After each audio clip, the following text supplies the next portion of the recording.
Bueno, buenos días a todas y todos. Hoy hemos invitado al subsecretario del Trabajo, Gerardo Mosqueda Martínez, que es el subsecretario de Desarrollo Humano para el Trabajo Productivo.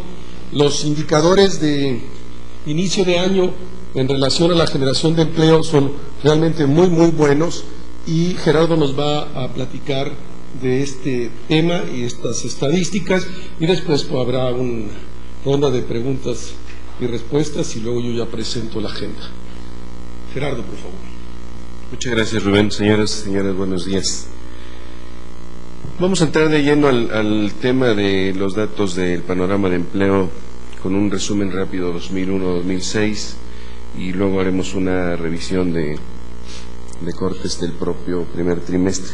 La que sigue, por favor. En los últimos 5 años se han generado poco más de 2.8 millones de empleos asalariados a lo largo de 2 periodos. Esto es muy importante, el comportamiento. En el primer periodo, 2001-2003, se generaron 783,000 puestos de empleo, y en los últimos 2 años, y lo que va de este primer trimestre de 2006, 2 millones en números redondos. En este mismo periodo se han generado 1.1 millones de opciones productivas adicionales de empleadores y trabajadores por su cuenta, con lo cual se tiene un total cercano a los 4 millones de puestos de trabajo, personas que han encontrado una opción de empleo o que han generado una opción de nuevos ingresos para ellos. La calidad del empleo, que se tiene que mejorar sin duda, también ha expresado alguna condición de mejora importante. En el primer trimestre de abril de 2006, comparado con el primer trimestre de abril de 2005, tenemos una cifra valiosa, importante. Nuevos asegurados en el IMSS, 746,000 nuevos asegurados en el IMSS. Para 2006 ya se observa una actitud de continuidad y de estabilidad, y nosotros estimamos, nos animamos a anticipar un mayor crecimiento económico que harán que se superen cifras anteriores, aunque no mucho. Vamos a ver algunas gráficas para explicar este fenómeno.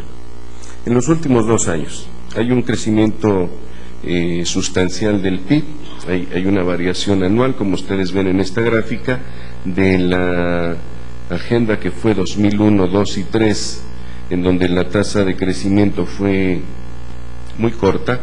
En el segundo periodo, así dicho para efectos del análisis, 2004, 5 y lo que va del 6, la tasa ha crecido 3.7. La que sigue, por favor. Durante 2005 la población ocupada creció 1.6 millones y el PIB 4.6 porcentual. Esta gráfica, que está desestacionalizada, nos permite ver cómo trimestre con trimestre y hacia finales de 2006 la población ocupada ha alcanzado una cifra récord de 43.3 millones de personas. La que sigue, por favor. En materia de crecimiento 2005, se destaca la generación de 1.3 millones de empleos asalariados. Esto significa una generación de empleo la generación de empleo más alta en los últimos 5 años, y nosotros prevemos que esta tendencia continúe en el segundo y tercer trimestre de 2006, con una expectativa de creación de empleo cercano a los 900,000 puestos. En 2005, el total de trabajadores asegurados en el IMSS se incrementó en 590,000 plazas. Si ustedes ven este polígono de asegurados, tiene un marcado comportamiento de tendencia a la alta. En el último triángulo del polígono estamos viendo más o menos 700,000 puestos de trabajo.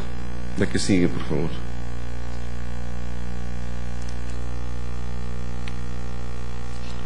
El salario medio de cotización al IMSS ha experimentado una mejoría acumulada de 18.8 porcentual en los últimos 6 años. Esta es una tendencia importante porque es el indicador al que me refería al principio de mi exposición de las condiciones de mejora de la calidad del empleo.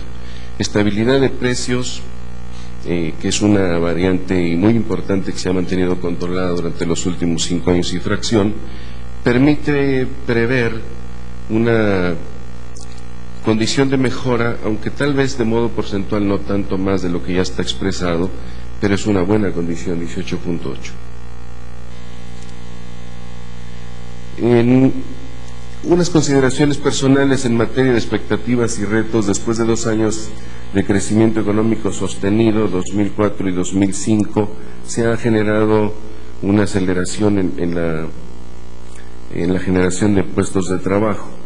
La recuperación del empleo es sin duda el resultado del crecimiento sostenido y refleja expectativas favorables para el cierre de 2006, tanto en inversionistas como empleadores nacionales e internacionales.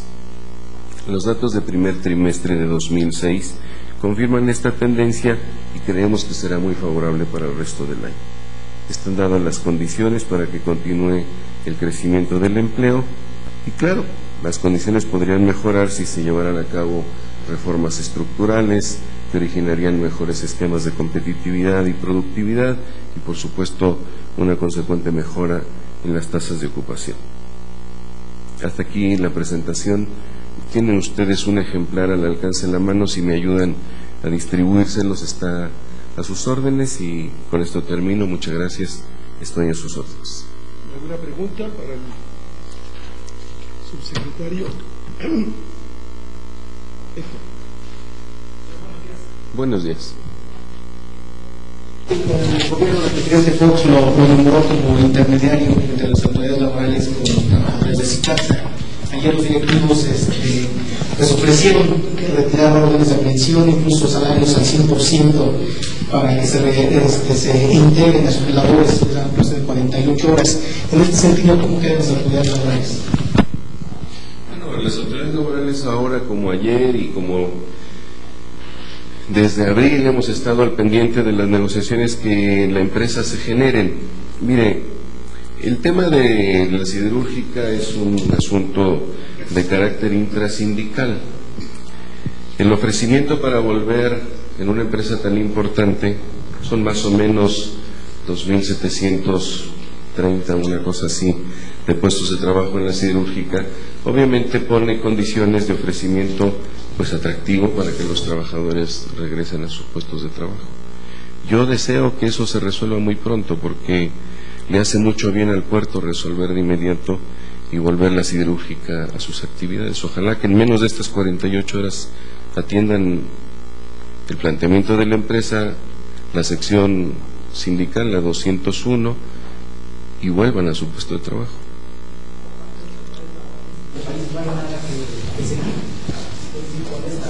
Sí, quise decir que nosotros estamos actuando en seguimiento de esa mesa de negociación, por supuesto. Para mí, razonablemente importante que la empresa esté haciendo un ofrecimiento de 100% de salarios caídos.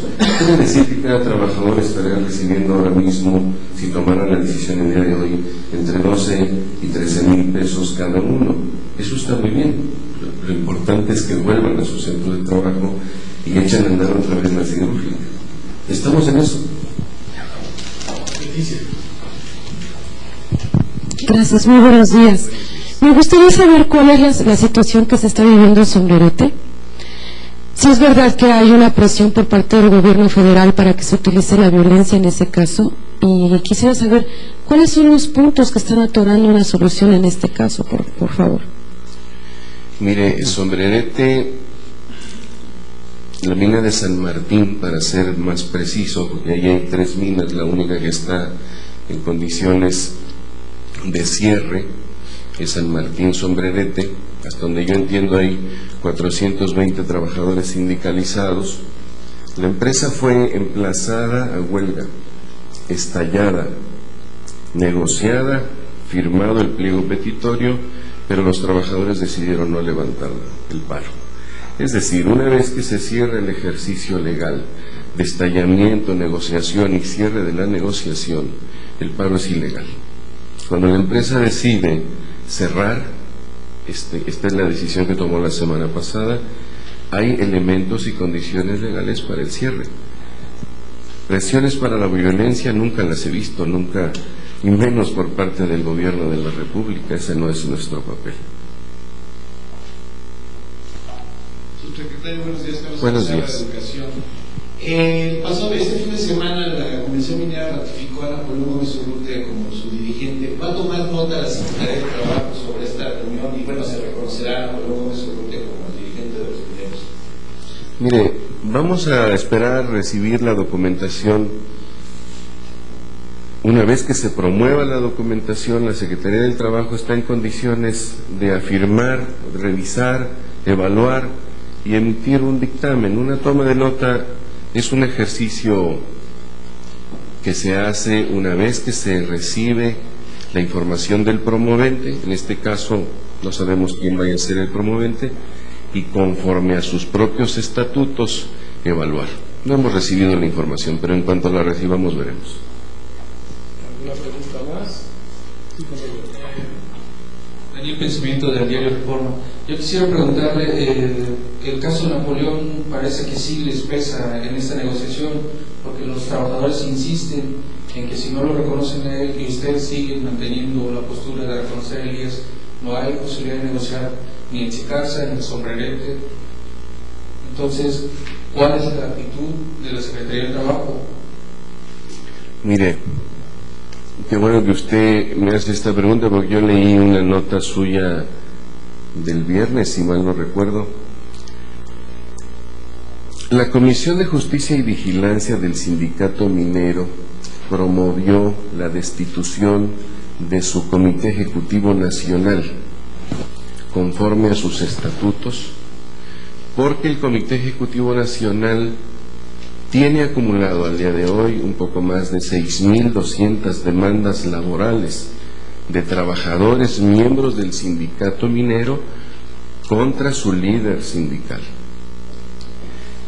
Si no le molesta, yo quiero hacer un comentario de paréntesis.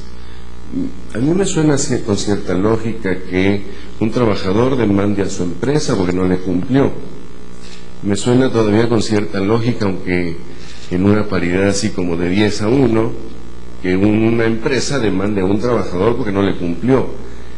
Pero que un trabajador demande a su líder y esto se multiplique por más de 6.200 casos, que son los que están recibiendo en varias juntas especiales de conciliación, ahí hay un gran tema que resolver. El punto número 1 es que la Comisión de Justicia y Vigilancia, conforme a sus estatutos, promueve la destitución, conforme a sus estatutos, del líder nacional del sindicato.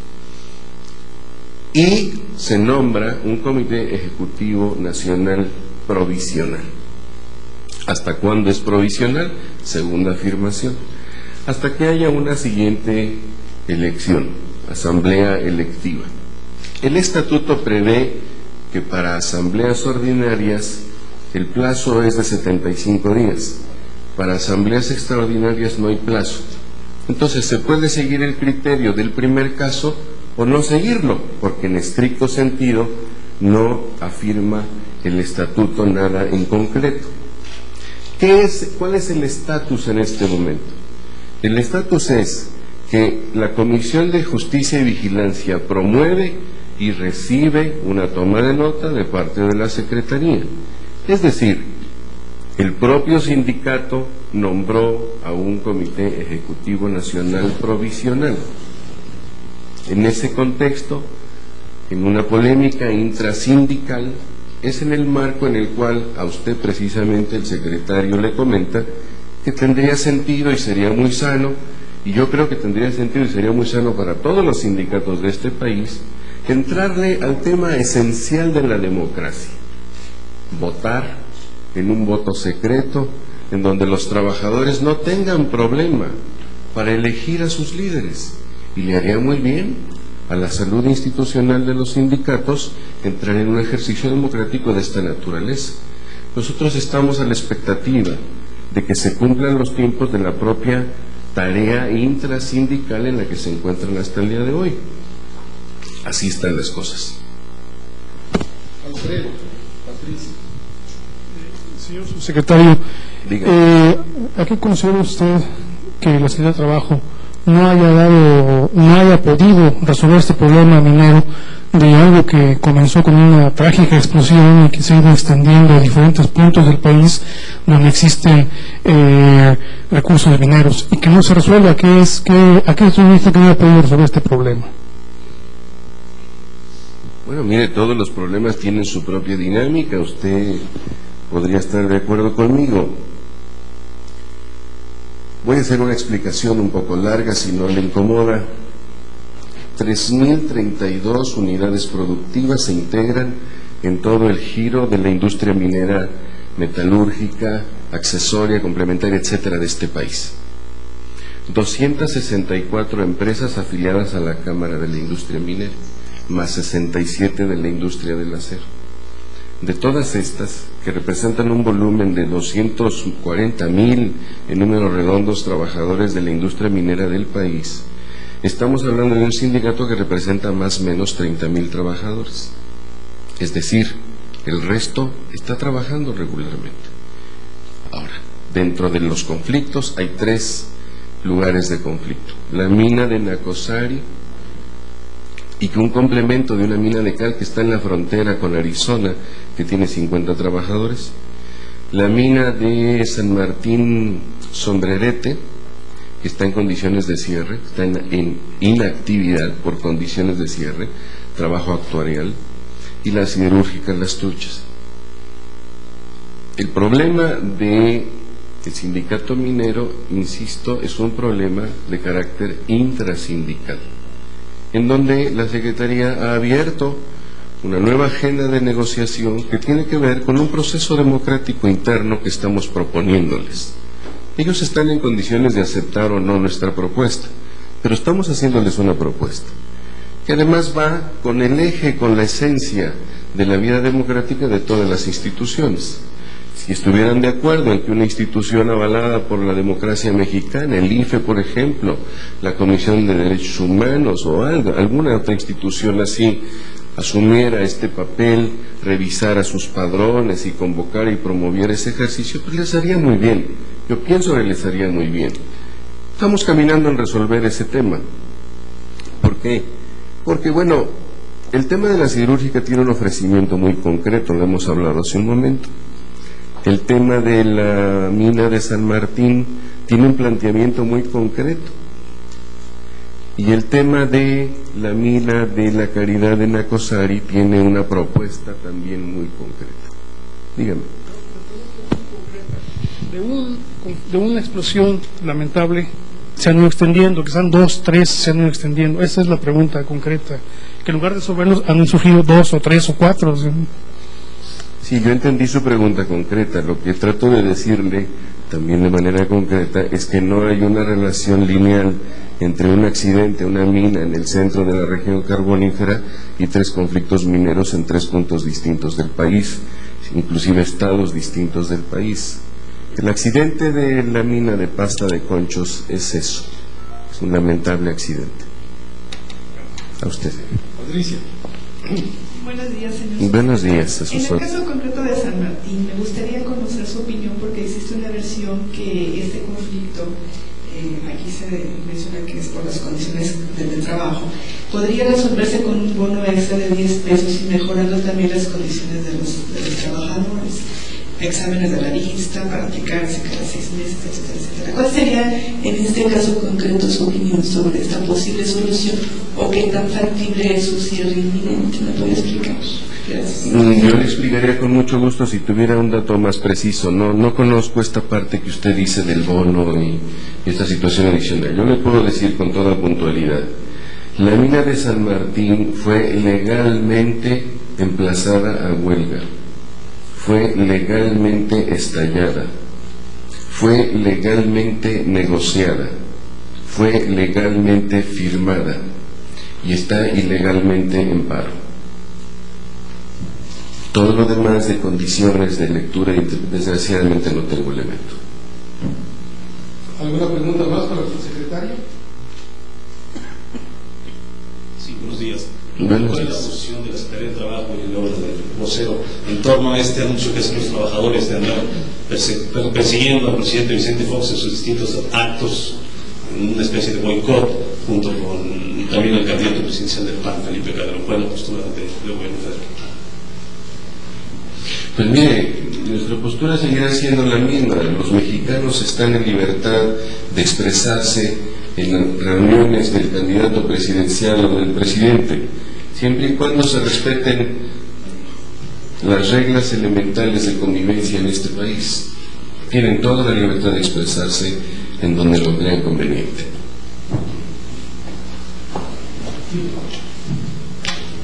Señor, buenos días. Yo quiero insistir en este punto si el gobierno federal cederá ante las presiones de los mineros en el caso de Cicatza, sobre todo porque mientras más pasa el tiempo, crecen más las pérdidas multimillonarias, y esto podría también generar un problema muy grave social y económico al país, también desde el punto de vista de que se ahuyenten las inversiones. ¿Cederá el gobierno a esas presiones de los mineros? Mire usted, yo creo que usted y yo somos dos más de los mexicanos que estamos preocupados en que se resuelva el tema del sindicato minero, pero no entiendo bien que tenemos que ceder. Este es un problema intrasindical en donde tienen que llegar a un punto de acuerdo. ¿El reconocimiento, Napoleón? Muy bien. Nosotros estamos haciendo un ejercicio puntual de reconocimiento a la autoridad que el sindicato minero promovió conforme a sus estatutos. Eso es todo. Si la Comisión de Justicia y Vigilancia promueve la destitución de su Comité Ejecutivo Nacional, mientras eso no se restablezca, lo cual es una gestión 100% intrasindical, nosotros no estamos en condiciones de ceder ni de no ceder, porque tendrían que promovernos una documentación requiriendo una toma de nota que proponga lo contrario o algo distinto. Hasta el día de hoy, la relación institucional del Sindicato Minero, Metalúrgico, Similar y Conexo de la República Mexicana con la Secretaría del Trabajo es la promoción de una toma de nota en la que se destituye al señor Napoleón Gómez Urrutia porque tiene 6.200 demandas laborales de sus propios agremiados, porque no les ha cumplido. Su Comisión de Justicia y Vigilancia es la única instancia, conforme a estatutos, autorizada para esa promoción, y es la que nos lo promueve. A cambio de esto, la propia Comisión instruye un Comité Ejecutivo Nacional provisional y nombra líder de ese comité al señor Elías Morales. Él es un líder del Comité Ejecutivo Nacional provisional. ¿Cuál es la condición de provisionalidad? Que convoca una nueva asamblea electiva. En cuanto nosotros recibamos esa promoción, estaremos en condiciones de esclarecer más cosas.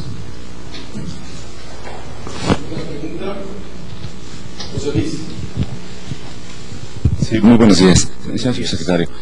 De cualquier manera, si en una asamblea es elegido o se le vuelve a tomar en consideración como líder de los mineros a Napoleón Gómez Urrutia y sobre él pesan alguna indagación de la autoridad, en este caso por lavado de dinero, desvío de los recursos del sindicato, ¿se aceptaría de cualquier manera la propuesta de los trabajadores mineros que sea su líder, aunque se le esté investigando por actos ilícitos? Mire, es una respuesta de conjetura que no tendría yo muchos elementos para referirme a ella, pero quiero hacer un comentario en alusión. La Secretaría del Trabajo, en el área específica Dirección General de Registro de Asociaciones, tiene una responsabilidad: recibir las promociones de las organizaciones sindicales y revisar sus contenidos a fin de conceder o no la toma de nota, que es un acto jurídico que se exhibe en un solo momento y que avala o no las condiciones de la promoción que fue recibida. Es decir, si el señor Napoleón Gómez Urrutia tiene o no condiciones de ilegalidad para seguir siendo líder de su sindicato, es su sindicato el responsable de evaluar si lo vuelve a promover o no lo vuelve a promover. ¿Alguna pregunta más para el secretario? ¿Quisieras añadir algo, Gerardo, para terminar? Nada más agradecer su atención. Sigo estando a sus órdenes en la Secretaría del Trabajo. Tendrán ustedes a la mano un legajo de esta información. Y si hay algo más que aclarar de estas cifras o de los otros temas, sigo estando a sus órdenes. Muchas gracias, Rubén. Muchas gracias, Gerardo. Muy bien. Con su permiso. Hasta luego. ¿Dejaste algo por acá?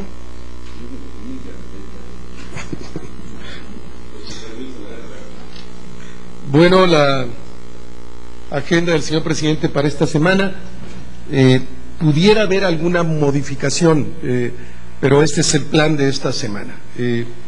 Hoy tiene gira por el Estado de México y también por el Estado de Chiapas.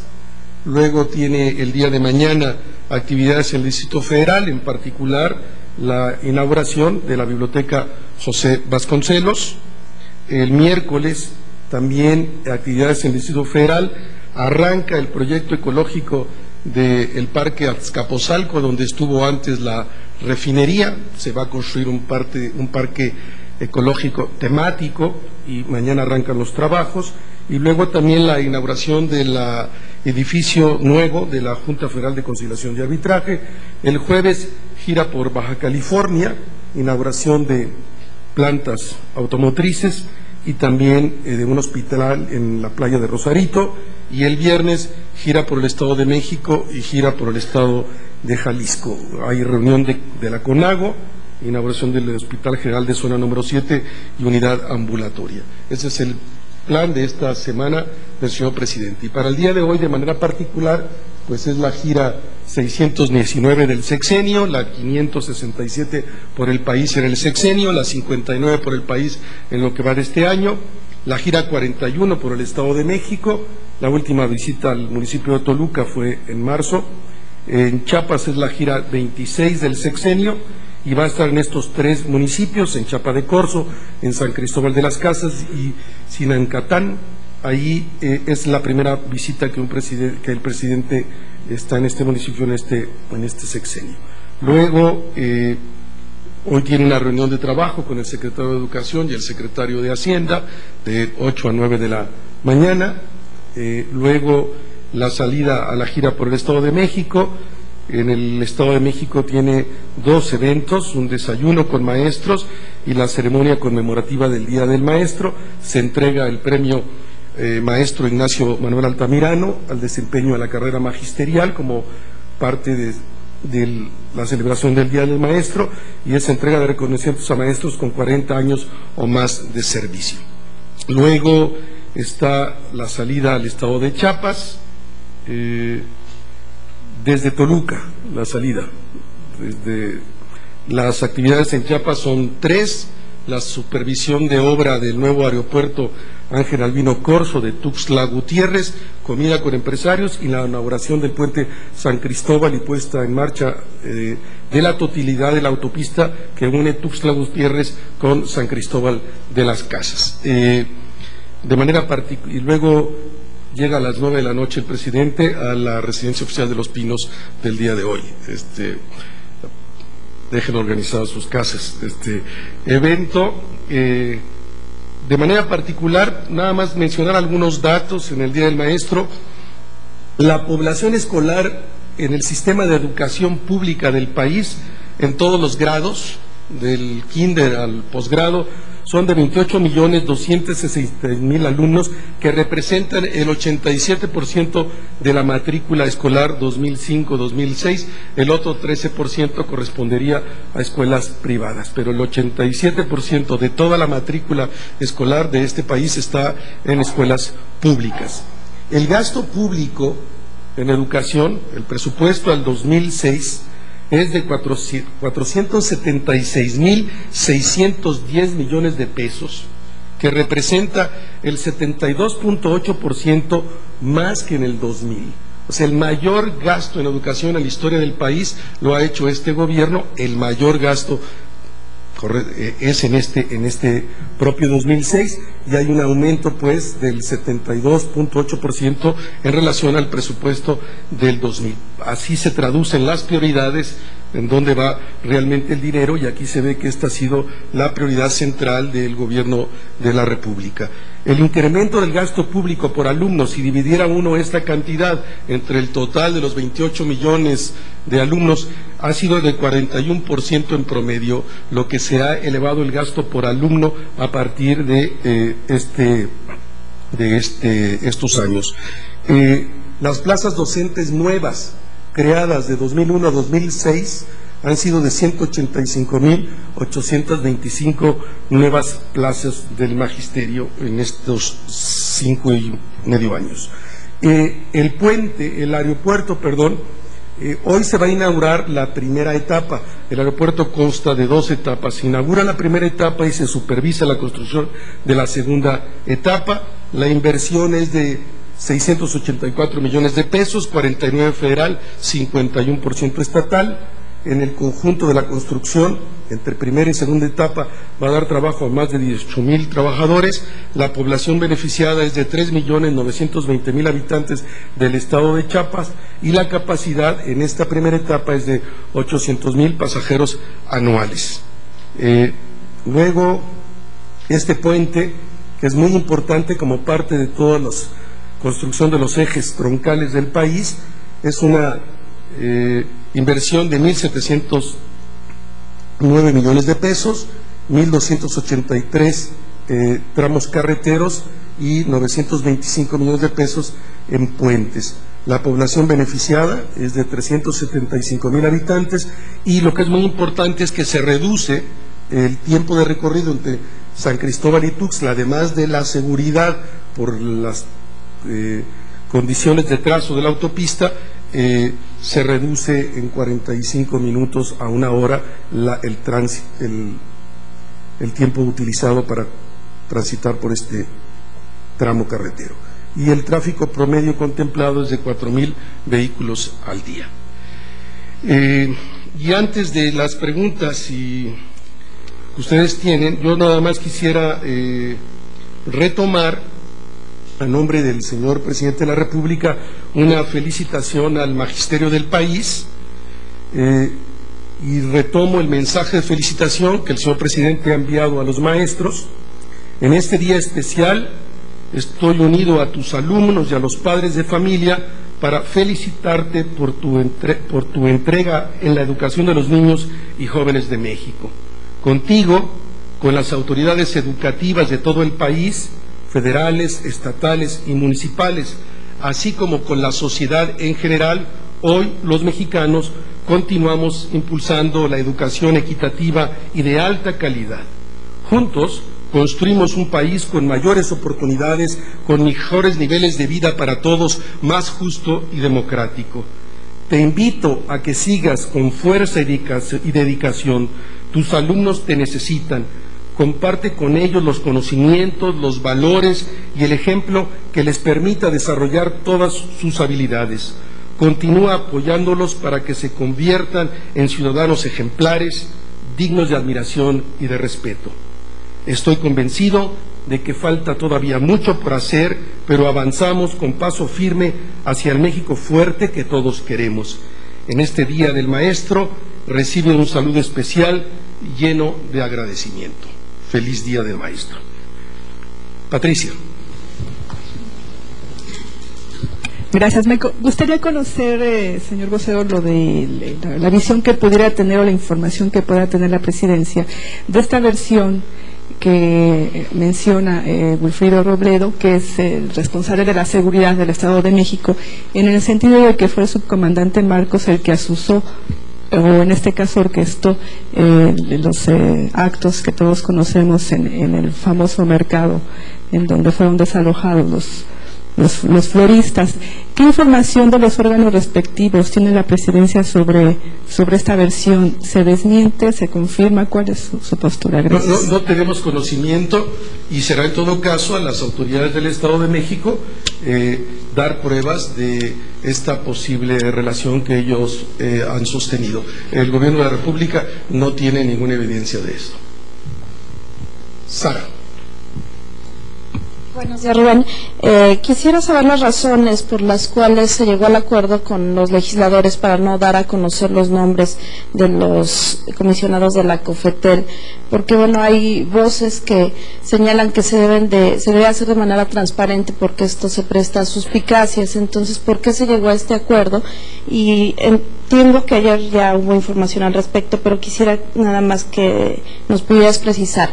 El presidente Fox habló con el presidente Bush por este asunto de la posible militarización. Se informa que no es así, que serían elementos de la Guardia Nacional. ¿En esto sí estaría de acuerdo el presidente? Gracias. Mira, ustedes conocen muy bien la conversación que dimos a conocer ayer entre el presidente Bush y el presidente Fox. El presidente Fox tomó la iniciativa de hacer la llamada en torno o a partir de información de prensa que se había publicado en diversos medios nacionales e internacionales, y le habló para manifestar su preocupación. El presidente Bush fue muy claro, preciso, de que no habría una militarización de la frontera, que habría y se consideraba la posibilidad de una intervención de la Guardia Nacional en tareas administrativas y de logística en apoyo a la acción de la policía, pero quien seguiría con las tareas rutinarias en las labores que le están asignadas a la Policía de la Frontera de Estados Unidos sería la propia policía. Al mismo tiempo, el presidente Bush señaló que él está de acuerdo y él asume que la posición, que el problema migratorio solo puede ser resuelto de una manera integral. Él habla de una reforma comprensiva, utiliza la palabra, nosotros utilizamos de una reforma integral. Hay un acuerdo entre los dos mandatarios que el problema solo puede ser resuelto en esa dinámica. También que todos los problemas de la frontera son problemas compartidos y la solución corresponde a ambos países en una acción conjunta. Y también en la conversación, que por cierto fue muy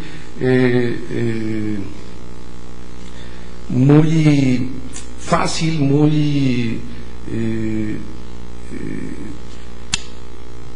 fluida, con muchos acuerdos y consensos entre los dos presidentes.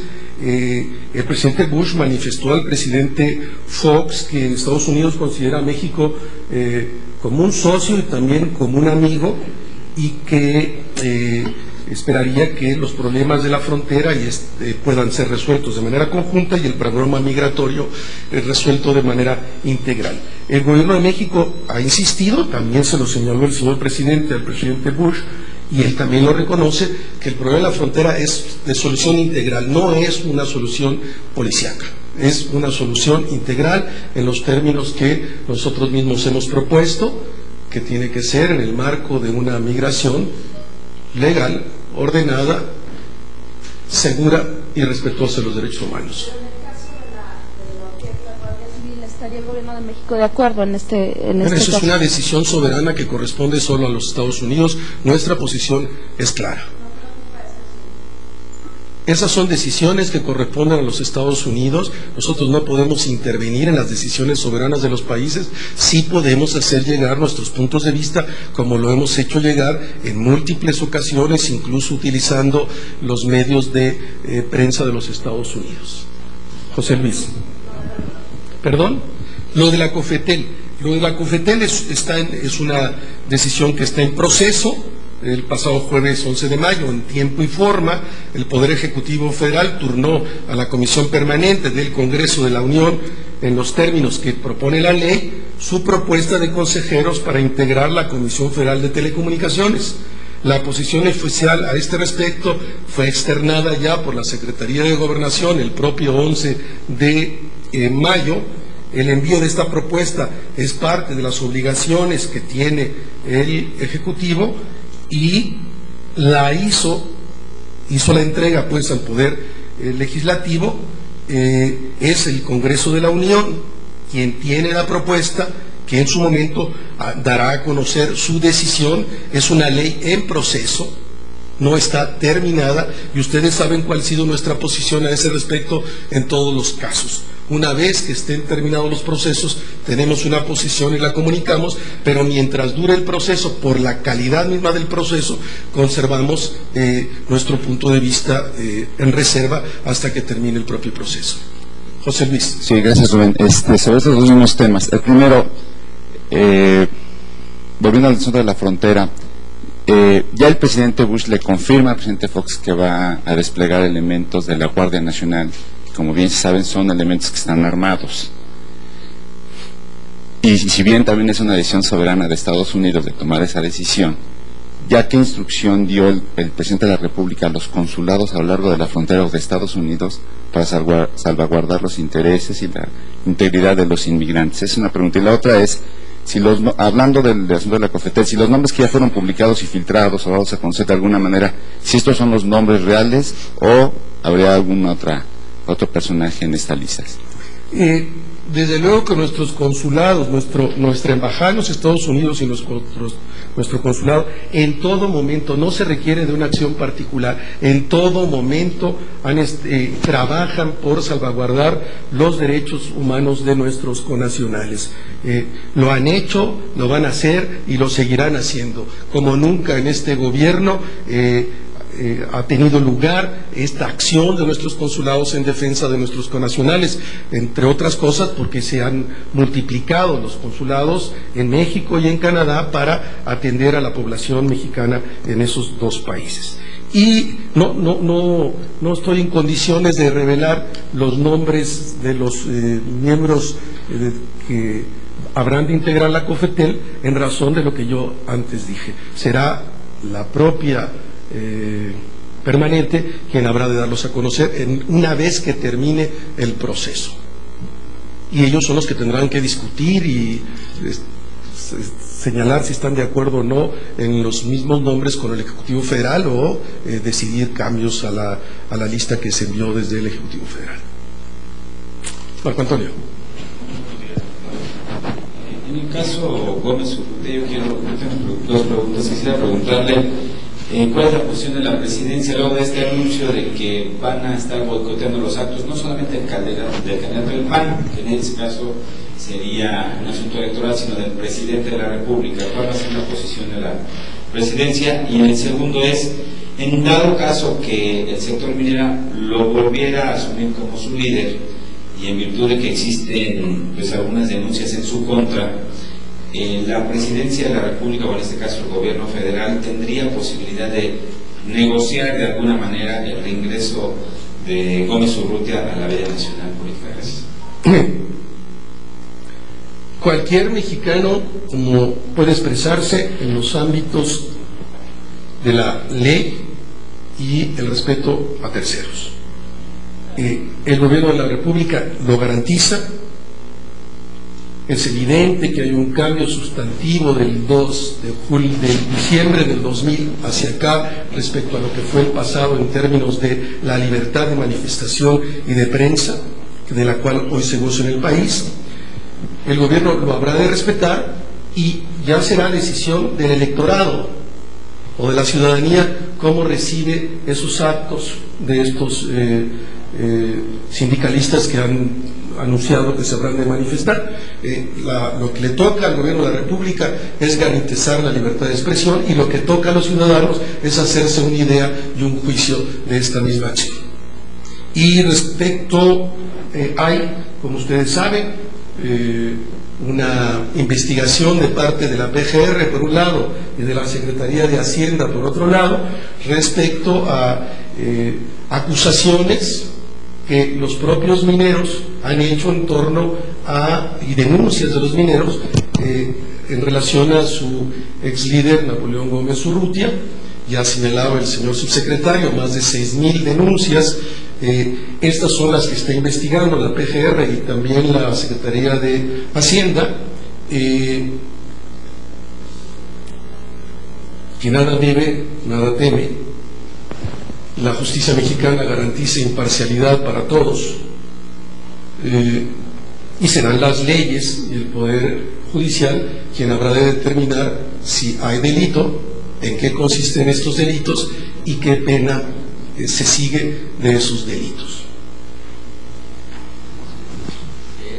Si la convención de los mineros fue legal y todos los documentos que presentaron la Secretaría del Trabajo para la ratificación de Gómez Urrutia como su líder, ¿lo reconocerá el gobierno a pesar de todas las investigaciones que tiene en su contra? Y otro asunto, el Fondo Monetario, el Foro Económico Mundial dice que la violencia en México ha pegado fuerte a los negocios y que eso refleja la debilidad de este gobierno. ¿Cuál es la posición de la presidencia? Respeto mucho las declaraciones que pueda hacer el foro. Lo que puedo subrayar es que este año el crecimiento del Producto Interno Bruto será el mejor de todo el sexenio, 4.5 según las últimas estimaciones, que el año pasado México rompe récord de entrada de divisas internacionales que cerraron en un poco más de 18,000 millones, que el Producto Interno Bruto más grande de la historia de México se dio el año pasado y habrá de ser superado, que el número de empleos para generarse este año será entre 900 y 1 millón de empleos, e incluso existen analistas que estiman que puede haber 1.200.000 empleos. Entonces, contra los datos de la realidad no hay argumentos. Contra discursos, datos. Ahí están los datos. Y respecto a la primera de las preguntas, que es, perdón, equivoqué mi apunte, no me entiendo. Si todos los documentos que presenten demuestran que... Mil gracias. Mira, no voy a especular. Lo que sí puedo reiterar una vez más es lo que planteaba el señor subsecretario, es que el sindicato o estas seccionales que eligieron a su líder mandan la documentación a la Secretaría del Trabajo, y si esta documentación que manden está de acuerdo a los estatutos del sindicato y a la ley general o a la ley federal del trabajo, y en su caso pues la Secretaría del Trabajo habrá de analizar la documentación, y si la documentación cumple con los requisitos de ley pues habrá de tomar nota, y si no cumple con los requisitos de ley no habrá de tomar nota. Roberto. Gracias, Rubén. Buenos días. Hay una crítica creciente en cuanto a los gastos del gobierno de la República, de la Presidencia de la República, en cuanto a los spots. ¿Tú me podrías decir cuánto ha gastado la Presidencia de la República en estos primeros meses del año? Y si es cierto que ha gastado cada vez más. O sea, con mucho gusto te comprometo el dato. Lo que puedo afirmar con absoluta certeza es que de parte de la Presidencia de la República el gasto ha sido cero, porque como ustedes saben, solo utilizamos los tiempos oficiales, nunca se paga publicidad de parte del gobierno federal. Hay un pequeño gasto en términos de producción de los spots, pero en términos de los espacios, 0 pesos. 0 pesos. Las secretarías de Estado hacen gasto, todo está en el internet, en las páginas mismas, se puede consultar, pero yo mañana puedo comprometer ofrecer un dato. Pero hay una partida de la Presidencia precisamente en cuestiones de comunicación social, y que es, bueno, ahorita no tengo el dato tampoco, pero también mañana te lo comprometo traerlo, y para decirte sobre ese asunto, pues me parece que es muy grande. Son dos cosas. A ver, de comunicación social, que es la coordinación que yo dirijo, hay 0 pesos para nada. El área de imagen, que es otra área, tiene un fondo para hacer las producciones, pero no para comprar espacios. No se compra ningún espacio. Ningún espacio. O sea, se pagan las producciones, pero insisto, en eso sí, absoluta certeza. 0 pesos. No hay ningún spot que la Presidencia de la República contrate. Utiliza los tiempos oficiales. Y mi coordinación no tiene ningún recurso más que para pagar los gastos de los sueldos y Víctor. Gracias, buenos días, maestro. Volviendo al caso de Napoleón Gómez Urrutia, su abogado defensor Ernesto de Buen ha acusado al gobierno mexicano de influir o de solicitarle al gobierno canadiense bloquear su ingreso a Vancouver, donde presumiblemente se encuentra Napoleón Gómez Urrutia. Acusa directamente al gobierno mexicano de esta decisión de no permitirle ingresar. Sí, estamos enterados y desmiento de manera tajante, y nos parece una irresponsabilidad acusaciones de este carácter sin ningún fundamento. Jamás México va a tomar nunca una decisión de ese carácter, y nos extraña mucho esta afirmación falsa de este señor. Vero. Buenos días. Nada más volviendo al aspecto de la seguridad en las fronteras, ¿al gobierno mexicano le da tranquilidad, le causa tranquilidad el hecho de que sea la Guardia y no el ejército estadounidense el que asuma la seguridad en las fronteras? Ya expuse la posición del gobierno federal, no tengo nada más que añadir a lo que ya planteé. Ya aclaré cuál es la posición de México. Es solo en el marco de una reforma legal, ordenada, segura y respetuosa de los derechos humanos. No es a través de una acción de tipo policíaco o judicial. Posición que comparte el gobierno de los Estados Unidos y que ayer se la dio a conocer al propio señor presidente de la República, que solo puede ser resuelta el problema migratorio en el marco de una reforma integral o en el marco de una reforma comprensiva, como lo señala el presidente Bush. Ivonne. Buenos días, Rubén. Tres cositas. Frente a las movilizaciones que se han anunciado de la gente de Marcos, de la otra campaña, que podrían darse para reclamar la libertad de los presos políticos, como ellos les llaman, entiendo que hay respeto a la libertad de expresión por parte del gobierno federal, pero pregunto si también en este caso se va a aplicar la mano extendida para el diálogo que se ha hecho en otros casos de movilizaciones sociales. Eso por una parte. Primero,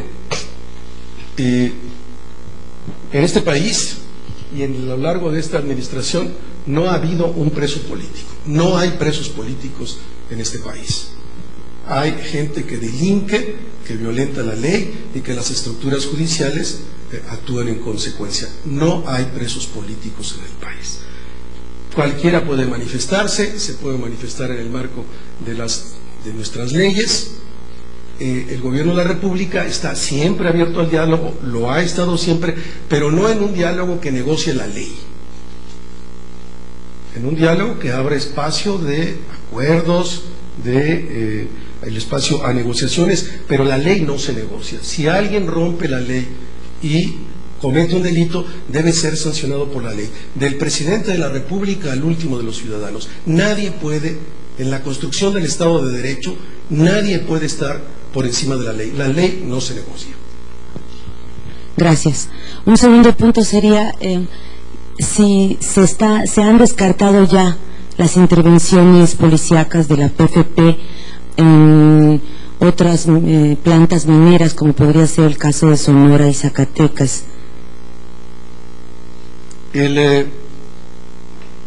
Siempre que la Policía Federal Preventiva sea solicitada en apoyo a la acción de las policías estatales en cumplimiento de órdenes judiciales, habrá que considerar ese apoyo. Eso siempre está abierto, pero tiene que ver con una decisión de los gobiernos estatales y estos a su vez en términos de una resolución judicial que solicitara un desalojo, o sea, siempre privilegiando el diálogo, siempre como último recurso, pero la ley debe ser respetada siempre.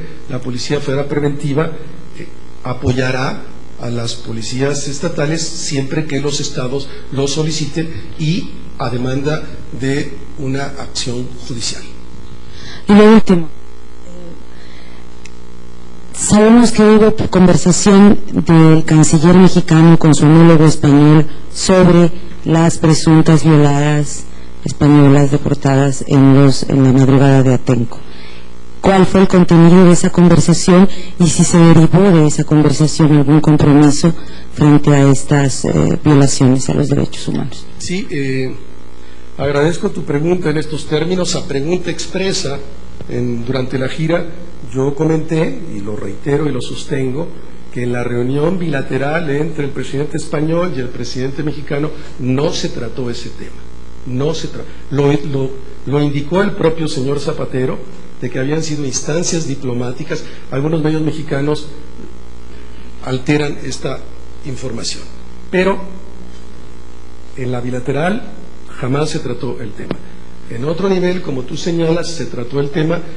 Voy a solicitar información a la Secretaría de Relaciones. Yo no estuve en esa reunión, estuve en la bilateral entre el presidente Zapatero y el presidente Fox, y ahí nunca se trató ese tema. Sí, compañero. Sí. Buenos días, Iván González de Televisa. Ya nos comentó que se va a respetar la libertad de manifestación para estas personas que han anunciado que seguirán las giras del presidente Fox. Sin embargo, quería preguntarle si habrá algún tipo de alerta, llamado al Estado Mayor Presidencial para que extienda el cinturón de seguridad, es decir, a cuánta distancia podrán acercarse estas personas, si el presidente Fox las va a ver en algún momento o van a estar muy lejos, lo más cerca que pueden estar. Y también quería preguntarle, quedaría la impresión de que en esta gira en Viena se pudieron haber ahondado las diferencias con algunos países de Latinoamérica, de Sudamérica, en particular con los de corte izquierdista, con Venezuela, con Argentina. Si nos puede platicar sobre esto, por favor. Sobre la seguridad del señor presidente solo opina el Estado Mayor, no puedo hacer ninguna declaración. Lo tendrá que hacer el Estado Mayor. Sobre el segundo de las preguntas, pues no lo veo así, como tú lo planteas. El señor presidente jugó un papel central en la reunión. En la reunión tuvo 3 discursos y a nombre del grupo 2 intervenciones de prensa. Fue el único presidente de América Latina que tuvo una intervención oficial. En las intervenciones el señor presidente planteó sus tesis, fueron siempre compartidas, diría yo, por la gran mayoría de los países, tanto de América Latina como de Europa. Se le reiteró en todas las reuniones bilaterales. No veo dónde se puede hacer esa afirmación. No veo ningún dato sólido para poder hacer esa afirmación. Tendría todos los datos sólidos para hacer afirmaciones precisamente contrarias a lo que tú afirmas. No sé, fue mucho más reuniones bilaterales con presidentes de Europa que con presidentes, por ejemplo, de absolutamente, y así ya lo había explicado aquí. Si vas a Europa, hay que buscar a los europeos, que tenemos muchas menos posibilidades de vernos. En América Latina nos reunimos a cada momento con ellos. Hace 2 semanas estuvo el presidente del Ecuador, estuvo el presidente del Uruguay, el presidente fue a Costa Rica. Sería lo racional, y lo irracional sería ir a Europa a entrevistarnos con los latinoamericanos. Muchas gracias, muy amables, nos vemos mañana.